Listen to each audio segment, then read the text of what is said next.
आजकल के ज़माने में 1/5 of the adult population in the whole world is impacted by procrastination और दुनिया की जो half of the student population है वो भी प्रोक्रेस्टिनेशन से अफेक्टेड है। तो प्रोक्रेस्टिनेशन होता क्या है? प्रोक्रेस्टिनेशन बेसिकली आप डिले करते हैं अपनी उन चीज़ों को जो आपको खुद को पता होता है कि ये इंपॉर्टेंट चीज़ें हैं, ये इनकी वजह से मुझको कोई फ़ायदा होने वाला है, लेकिन फिर भी आपकी तरफ से इनिशिएटिव नहीं होता और जब इनिशिएटिव नहीं होता तो आप उन चीज़ों को डिले कर रहे होते हैं और इवेंचुअली आपको पता है कि आपको करना है ये काम, लेकिन फिर भी आप उसको इतना डिले करते हैं कि एंड में आपकी डेडलाइन आ जाती है और उसको जल्दी-जल्दी करते हैं। सो इस वीडियो में मैं 5 चीज़ों के बारे में बात करूँगा जो मैं अपनी इवनिंग्स को वेस्ट होने से बचाता हूँ और ये आप भी कर सकते हैं क्योंकि आपकी इवनिंग्स आपका अपना टाइम होता है जिसमें आपके ऑफ़िस का टाइम ख़त्म हो चुका होता है और आप उसमें बहुत सारा प्रोडक्टिव काम कर सकते हैं including your family, including your side hustles, including your investment जो आपको देखनी है। आप अपनी फाइनेंशियल फ्रीडम पे काम कर सकते हैं, बहुत सारी चीज़ें कर सकते हैं। So without further ado let's begin. So उन 5 चीज़ों से पहले मैं थोड़ी-सी एक छोटी-सी स्टोरी आपको बता दूँ। मेरे 3 बेटे हैं, उनमें से एक बेटा मेरी ये वीडियोज़ एडिट करता है। इसके अलावा भी मैंने एक एक्सटर्नल एडिटर भी हायर कर लिया है, लेकिन खुद भी मैं करता हूँ, अयान भी करता है, अयान नाम है उसका, शायद ये वाली वीडियो वही करे एडिट। और बाकी जो 2 हैं वो देख रहे होते हैं अपने बड़े भाई को कि यार ये वीडियोज़ एडिट करता है, इसका अपना चैनल भी है, उसका अपना चैनल भी है बाय द वे अयान का, तो उसको भी आप जाके सब्सक्राइब कर सकते हैं। तो वो सारी चीज़ें देख रहे होते हैं। लेकिन at the same same time उनके पास भी कोई इनिशिएटिव नहीं था। मैं देख रहा था उनको कि वो लोग भी ये चीज़ें देख रहे हैं और मेरे पास आते भी थे, कहते थे कि हमें आपकी वीडियोज़ एडिट करनी है, हमें अपना, और मेरे पास अपना जो काम होता है वो इतना काम होता है कि मैं उनको अपना लैपटॉप नहीं दे सकता या अपना डेस्कटॉप नहीं दे सकता। सो उनके लिए मैंने अभी रिसेंटली एक मैक मिनी लिया और उनको दिया और उसके बाद अब वो लोग अपनी वीडियोज़ भी बना रहे हैं, अपनी वीडियोज़ एडिट भी कर रहे हैं। उनके अंदर जो मोटिवेशन थी टुवर्ड्स फुटबॉल, अब वो ट्रांसलेट हो रही है from content point of view और अब वो अपने यूट्यूब चैनल पे डाल रहे हैं। ज़ाहिर-सी बात है अभी वो छोटे हैं और उनको नहीं पता बहुत सारी चीज़ों का, लेकिन एक लाइन उनको मिल गई है। सो जब आप अपना जो भी मोटिवेशन होती है उसको सिस्टम्स के अंदर लेकर आते हैं तो ऑटोमेटिकली चीज़ें चलना शुरू हो जाती हैं और ये चीज़ मैंने बहुत सारी चीज़ों में देखा है। एनीवेज़, ये मैंने कहा एक छोटी सी स्टोरी थी जो बता दूं, क्योंकि आप हर चीज़ के अंदर जहाँ भी आपको नज़र आए किसी के अंदर कोई मोटिवेशन है उसको आप कन्वर्ट करें एक प्रोसेस के अंदर, ऑटोमेटिकली आप देखेंगे कि उसका जब सिस्टम बन जाएगा तो वो इम्पैक्ट करेगा। मैंने इस चीज़ पर एक वर्कशॉप भी डिलीवर की थी। उस वर्कशॉप का लिंक मैंने डिस्क्रिप्शन में डाला हुआ है, उसको आप जाके देख सकते हैं, एनरोल कर सकते हैं क्लास के अंदर। मेरा एक कोर्स भी है जो फाइनेंशियल फ्रीडम से रिलेटेड है फॉर जीसीसी एक्सपर्ट्स, उसको भी आप जाके देख सकते हैं। दोनों के लिंक मैंने डिस्क्रिप्शन में डाले हुए हैं। जो सबसे पहला पॉइंट है अपनी जो इवनिंग्स हैं उनको बर्बाद करने से बचाने का, आप उनको प्लान करें अहेड। एक दिन पहले कर लें तो बहुत बेहतर है, वरना एटलीस्ट आप जब ऑफिस के अंदर हैं तो आप सोच लें कि आपको जाके क्या करना है। मैं तो कैलेंडर बनाता हूँ और मेरे कैलेंडर के अंदर हाफ एन आवर की चीज़ें फिक्स हैं। वो अभी हम बात करेंगे कि कैसे मैं फिक्स करता हूँ, लेकिन अगर आपने अपनी इवनिंग्स को प्लान कर लिया है शुरू से ही, अब आप ये नहीं होगा कि आप घर जाएंगे तो आपको कुछ नहीं पता। अगर कुछ नहीं पता तो आप जाके टीवी के सामने बैठेंगे या अपना मोबाइल लेके बैठ जाएंगे, और अगर अपना मोबाइल लेके बैठेंगे तो वो डूम स्क्रोलिंग करेंगे आप उसके अंदर और आपका पूरा दिन कैसे निकलेगा आपको पता भी नहीं चलेगा। ना फैमिली को टाइम दे रहे होंगे सही से, ना आप अपना कोई काम कर रहे होंगे, और इसी तरह से आपकी ज़िंदगी गुजरेगी जिसके अंदर आप अपनी इवनिंग्स का कोई काम नहीं ले रहे होंगे। सो किस तरह से आप अपनी जो इवनिंग्स हैं वो प्लान कर सकते हैं अहेड, यानी कि आप अपने इसको अभी हम बात करेंगे कैलेंडर की जब कैलेंडर का पॉइंट आएगा, लेकिन मैं तो हमेशा अपनी इवनिंग्स को प्लान करता हूँ थ्रू कैलेंडर। मुझे पता होता है कि कौन-कौन से ब्लॉक्स कहाँ-कहाँ पर जा रहे हैं और किस तरह से मुझको काम करना है।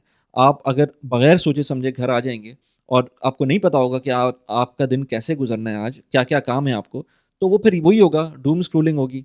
टीवी के सामने आप बैठ जाएँगे, कोई क्रिकेट मैच देख लेंगे, कोई मैच देख लेंगे। वैसे बाय द वे ये क्रिकेट मैच हो गया, ये गाड़ी का टॉपिक हो गया या पैसे बनाने का टॉपिक हो गया। ये बड़े इंस्टिगेटिंग टॉपिक्स होते हैं मेरे इस चैनल के ऊपर। जब भी मैं क्रिकेट की बात कर लूँ या किसी स्पोर्ट्स को वॉच करने की बात कर लूँ, अभी मैंने बात की ना अपने बच्चों को फुटबॉल, तो वो लोग देखते हैं, वो छोटे बच्चे हैं, वो देख सकते हैं। अगर आप मुझसे बात करते हैं कि आप 40 साल के हैं, आपको प्रॉब्लम हो रही है टाइम मैनेजमेंट में, आपको प्रॉब्लम हो रही है पैसे कमाने में, आपको इन दोनों चीज़ों में प्रॉब्लम हो रही है, लेकिन आपको सब पता है कि टेस्ट मैच जो हो रहा है वो 5 दिन का जो टेस्ट मैच है उसको आप ऑफ़िस में बैठकर आप क्रिकइन्फो की वेबसाइट भी देख रहे हैं, आप घर पे आके उसकी हाइलाइट्स भी देख रहे होते हैं, या आप उससे पूरी तरह से इन टच हैं, या कोई वनडे हो रहा है तो आप, या टी20 हो रहा है तो आप उसको पूरा-पूरा देख भी रहे हैं। और उसके बाद आप कंप्लेन करते हैं कि आपके पास इनकम के लेवल्स कम हैं या आपके पास टाइम नहीं मिल रहा होता, तो वो इट डज़न्ट मेक सेंस। सो इसलिए जो भी आपका काम होना चाहिए वो इंटेंशनल होना चाहिए। जब भी आप घर जाएँ तो आपको पता हो कि आपको करना क्या है। अगर आपको पता ही नहीं होगा कि आपको करना क्या है, चाहे वो फैमिली का इवेंट हो या फैमिली के साथ जाना हो कहीं, या आपके आपके बच्चों के साथ टाइम गुज़ारना हो, कुछ भी करना हो, वो आपको इंटेंशनल होना चाहिए। अगर इंटेंशनल नहीं है, तो फिर आपका टाइम कंप्लीटली ज़ाया होगा। सेकंड पॉइंट की तरफ आते हैं। सेकंड पॉइंट के अंदर डिजिटल डिस्ट्रैक्शन से आपको बचना है। मैंने अपने फ़ोन के ऊपर टाइमर्स लगाए हुए हैं डिफरेंट ऐप्स के ऊपर, ऑल्दो कि मैं उनको कभी-कभी टर्न ऑफ भी कर देता हूँ, लेकिन मुझे पता होता है कि 15 मिनट से ज़्यादा लेट्स से मैं किसी एक ऐप के ऊपर हूँ, तो मुझे अलार्म आ जाता है कि अब इसमें आपको नहीं जाना है आगे। इसके अलावा आपको अपने आप को डेडलाइन देनी है। आप पार्किंसंस लॉ के बारे में आपको पता होगा कि work expands to fill the available time. आपके पास जितना टाइम होगा, आपका काम भी उतना ही फैल जाएगा। आपको जो पता है कि हाफ एन आवर के अंदर कोई काम हो सकता है और आपने कोई डेडलाइन नहीं दी हुई उसके अंदर, तो वो ऑटोमैटिकली वो हाफ एन आवर का काम जो है वो 2 घंटे के ऊपर चला जाएगा। और ये चीज़ें मैंने खुद करके देखी हैं। जब आप अपने आप को टाइम ब्लॉक्स नहीं देंगे, वो ऑटोमैटिकली काम उतना ही बढ़ जाएगा। और ये सारी चीज़ें जो डिजिटल डिस्ट्रैक्शन है आजकल की, ख़ास तौर पे टिकटॉक और इंस्टाग्राम, इन चीज़ों की वजह से बहुत ज़्यादा इम्पैक्ट करता है। मैं तो कहता हूँ लिंक्डइन भी उसी के अंदर आ गया, क्योंकि लिंक्डइन के ऊपर भी हर तरह की चीज़ें ही चल रही होती हैं।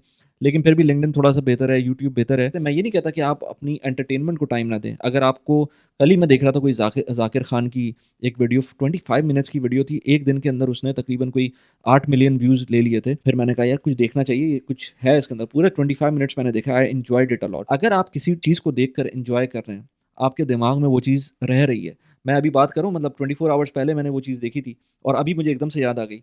मैं टिकटॉक की कोई रील देख रहा होता हूँ ना, तो मुझे कभी भी, या इंस्टाग्राम की कोई रील देख रहा होता हूँ, तो मुझे कभी भी वो इम्पैक्ट नहीं रहता है उस तरह का। जब आप लॉन्ग फॉर्मेट कंटेंट देखते हैं, तो आप पे वो इम्पैक्ट करता है, चाहे वो पॉजिटिव हो, चाहे नेगेटिव हो, लेकिन वो इम्पैक्ट कर रहा होता है। इसी तरह से अगर आप कोई एंटरटेनमेंट देख भी रहे हैं, तो आप उसको इम्पैक्ट करवाएँ, अपना फ़ील गुड फैक्टर जो है वो आना चाहिए, अगर आप कोई चीज़ एंटरटेनमेंट के लिए देख रहे हैं। क्रिकेट मैच देख रहे हैं, आप क्रिकेट मैच देख सकते हैं, आप दूसरों से फिर डिस्कस कर लेंगे उसको, व्हाट्सएप ग्रुप्स में डिस्कस कर लेंगे, अपनी प्रॉब्लम्स को वेंट आउट कर देंगे, जो आपको लग रहा है कि वो गलत खेल रहा है, आप उसको वेंट आउट कर देंगे। लेकिन आप अगर वाक़ई ऐसा करना चाहते हैं, तो अपना यूट्यूब चैनल बना लें। लास्ट एक वीडियो में मैंने ये बात की थी, तो मुझे किसी ने बोला कि, मैंने बोला था कि पाकिस्तान के अंदर मुझे नहीं पता कि किसी ने कोई कंसिस्टेंटली रोज़ाना की बेसिस के ऊपर क्रिकेट का कंटेंट बना रहा है। बाद में मुझे पता चला कि कॉमिक्स बाय अरसलान है, वो कर रहे हैं। फिर मैंने उनके चैनल जाके देखा, मैंने कहा वाक़ई 2 लाख 3 लाख व्यूज़ दिन के आ रहे हैं। सो इट मीन्स कि हंगर है, और लोग भी कर सकते हैं, क्यों नहीं करते? एक बंदा तो नहीं है, पाकिस्तान में कितनी बड़ी आवाम मौजूद है जो क्रिकेट लवर है।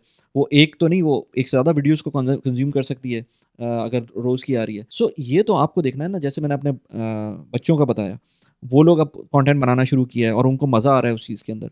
सो जब आपको मज़ा आ रहा है किसी चीज़ के अंदर, तो फालतू में डिस्कशन करने के बजाय आप उसको, आजकल सोशल मीडिया का दौर है, आप उसको डाल दें, बजाय इसके कि उस सोशल मीडिया से आप डिस्ट्रैक्ट हों, आप दूसरों को डिस्ट्रैक्ट कर दें। वैसे करना नहीं चाहिए, लेकिन आप कर सकते हैं, अगर ऐसे ही है। इसके अलावा दिन में 86,400 सेकंड्स होते हैं। अगर आपका 1 सेकंड किसी ने बर्बाद कर दिया, या लेट्स से 500 सेकंड किसी ने बर्बाद कर दिया, तो आप पूरा दिन तो ज़ाया नहीं करेंगे ना अपना। उसको भी आप उसी तरह से लें कि लेट्स से आपके पास $86,400 हैं, और किसी ने आपसे $100 ले लिए आपके, तो आप, ये तो नहीं है कि वो $86,400 आप फेंक देंगे उठा के, क्योंकि आपके किसी ने $100 ले लिए। तो अगर किसी ने कोई इम्पैक्ट कर भी दिया आपको नेगेटिवली, तो उसको जाने दें, अपने बाकी के टाइम को देखें। सो ओवरऑल डिजिटल डिस्ट्रैक्शंस को एलिमिनेट करें। इसके बाद आता है जो सबसे इंपॉर्टेंट पॉइंट है मेरे ख्याल से, कि अपना कैलेंडर ब्लॉक करें। मैं कहता हूँ कि 30 मिनट्स के इंटरवल के ऊपर आपको ब्लॉक करना चाहिए, चाहे आपको फैमिली का कोई इवेंट हो।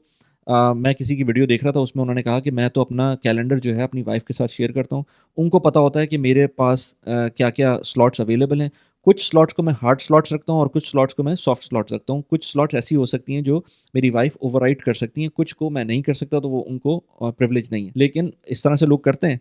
अभी मैं उस लेवल पे तो नहीं पहुँचा हूँ, लेकिन क्योंकि मुझे जॉब भी देखनी पड़ती है, फैमिली भी देखनी पड़ती है, और मुझको अपना काम भी यूट्यूब का देखना पड़ता है, तो मैं तो लाज़मी कैलेंडर के साथ चल रहा होता हूँ। मेरे पास कुछ टूल्स हैं, जैसे कैलेंडर हो गया, नोशन हो गया, और इसके अलावा बाकी जो एसोसिएटेड टूल्स हैं यूट्यूब के, जो कि मैं उसकी वजह से यूज़ कर रहा हूँ यूट्यूब की वजह से। लेकिन जो कैलेंडर है, वो मेरे लिए गेम चेंजर एक टूल है, जिसको मैं बहुत डिफरेंट तरीक़ों से यूज़ करता हूँ। नोशन भी एक बहुत अच्छा टूल है। सो इस टूल को यूज़ करें और अपने कैलेंडर को ब्लॉक करने की आदत डालें, और उसके ऊपर मेक श्योर करें कि उसको फॉलो भी करें। ऐसा नहीं है कि सिर्फ ब्लॉक कर दिया और उस पे किया नहीं। अगर आपने एक काम को दे दिया ना, टाइम असाइन कर दिया, तो उस टाइम पर वही काम करें। अगला पॉइंट है, जो आपकी लो एनर्जी टास्क्स हैं, वो ट्राई करें कि आप इस इवनिंग में यूज़ करें। जो हाई एनर्जी टास्क हैं, वो ट्राई करें कि मॉर्निंग टाइम में करें। मैंने ये देखा है कि मैं अगर ऑफ़िस के अंदर फँसा हुआ होता हूँ ना, कोई मुझको बहुत सारे काम आए हुए हैं, और मैं सुबह उठ के सिर्फ़ 1 घंटे वो सारे ऑफ़िस के काम कर लूँ, यानी कि मैं सुबह ऑफ़िस जाने से पहले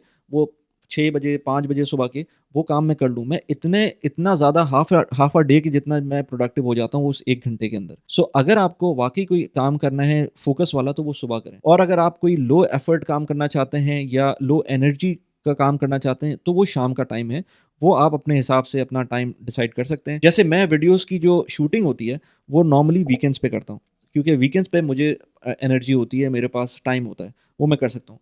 वीडियो की शूटिंग मैं ऑफ़िस के बाद इवनिंग में नहीं कर सकता, मेरे लिए बहुत मुश्किल होता है। अनलेस एंड अनटिल कोई मेरे पास अर्जेंट काम हो, अदरवाइज़ मैं नहीं करता। लेकिन वीडियोज़ की जो एडिटिंग होती है, वो मैं शाम को कर सकता हूँ, क्योंकि वो लो एफर्ट काम लगता है मुझको। या वो ऐसा काम होता है जिसमें थोड़ी बहुत डिस्ट्रैक्शन भी चल सकती है, तो वो मैं काम कर सकता हूँ। स्क्रिप्ट राइटिंग मैं के काम में नहीं, ऑफ़िस में नहीं कर सकता, मैं ऑफ़िस से पहले नहीं कर सकता। ऑफ़िस से पहले कर सकता हूँ जब मुझे ऑफ़िस जाना हो और मैं उस वक़्त मेरा दिमाग फ़ोकस्ड हो, उस टाइम पर मैं स्क्रिप्ट राइटिंग कर सकता हूँ। या फिर बहुत लेट नाइट कर सकता हूँ। तो ये आपको पता होना चाहिए कि आपका कौन-सा काम है, जो आप इवनिंग में ज़्यादा अच्छा कर सकते हैं, जिसमें फैमिली का टाइम ज़्यादा अच्छा आप गुज़ार सकते हैं फैमिली के साथ। लेट्स से बच्चे जब सो जाएँ, उसके बाद करें, वो आपको पता होना चाहिए वो कौन-सा काम है। बच्चों के सोने से पहले का काम कौन-सा है। तो ये सारी चीज़ें ये आपको अपने हिसाब से देखना होगा कि कौन से काम आपको कौन से स्लॉट्स में करने हैं। लेकिन मेरे ख़्याल से जो लो एफर्ट काम है, लो एनर्जी काम है, वो आपका ऑफ़िस के बाद से लेकर रात 9 बजे तक का वो एक टाइम फ्रेम है, जिसमें आप कर सकते हैं। अगला जो पॉइंट है, वो आप अपना जो अगला दिन है पूरा, वो प्लान कर सकते हैं। अब वो प्लान आप चाहें in the terms of let's say, मैंने ये भी देखा है कि सुबह के टाइम पर अगर आपके पास कपड़ों का नहीं पता कि कौन से कपड़े ऑफ़िस पहन के जाने हैं, तो वो बहुत बड़ा टाइम ड्रेनर होता है। तो ये चीज़ आप रात में ही प्लान कर सकते हैं। इसी तरह से बहुत सारी चीज़ें हैं जो आपकी अपनी ऑफ़िस की मीटिंग्स हैं या अपने अगले दिन की इवनिंग है, उसको पूरा प्लान करना है या पूरा हफ़्ते को प्लान करना है। तो वो सारी चीज़ें आप आज ही प्लान करें, ताकि वो अगले दिन को इम्पैक्ट ना करे। तो ये जो प्लानिंग है, ये बहुत इंपॉर्टेंट है। आपकी जो इवनिंग्स हैं, ये गेम चेंजर बन सकती हैं आपके लिए, अगर आप उनको सही से यूटिलाइज़ करते हैं। इसी के साथ आप अपनी जो हेल्थ को है वो भी देख सकते हैं, क्योंकि यही टाइम होता है इवनिंग का बहुत सारे लोगों के लिए। सुबह के बजाय इवनिंग का टाइम उनके पास पॉसिबल होता है कि वो जिम जा सकें। मैंने भी कुछ टाइम इसी तरह से इस रिजीम को फ़ॉलो किया था, आजकल नहीं कर रहा हूँ, कि ऑफ़िस के फ़ौरन बाद मैं जिम चला जाता था। लेकिन आजकल मैं नहीं कर पा रहा हूँ। So this is somehow possibility कि आप अपनी इवनिंग्स को इम्प्रूव कर सकते हैं। मेरे ख्याल से जो गेम चेंजर किसी के लिए चीज़ हो सकती है, वो अपना टाइम ब्लॉकिंग है, टाइम मैनेजमेंट है, कैलेंडर यूसेज है।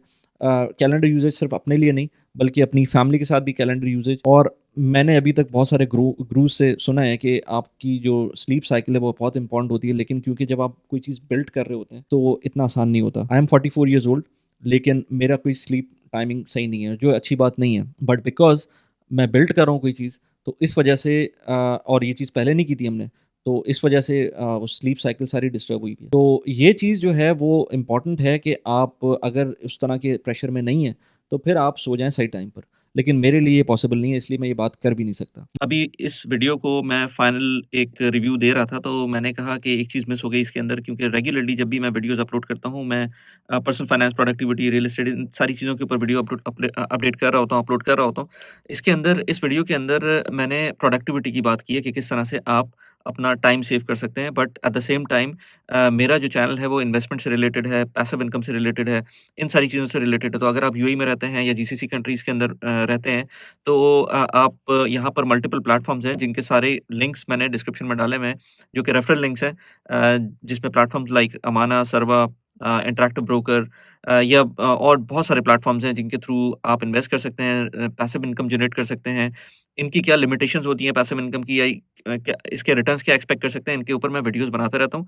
आप उन वीडियोज़ को भी जाके देख सकते हैं और इन लिंक को भी यूज़ कर सकते हैं, जस्ट इन केस अगर आपको इंटरेस्ट है कुछ पैसिव इनकम जनरेट करने का, या इन्वेस्टमेंट्स करने का, या स्टॉक्स में इन्वेस्ट करने का, या यूएई की रियल एस्टेट में इन्वेस्ट करने का, तो इन सारे रेफरल लिंक के थ्रू आप जा सकते हैं। बहुत सारे लोग वैसे बातें करते रहते हैं ना कि हमें रेस्टोरेंट बिज़नेस करना चाहिए, हम पता नहीं क्या कर लेंगे।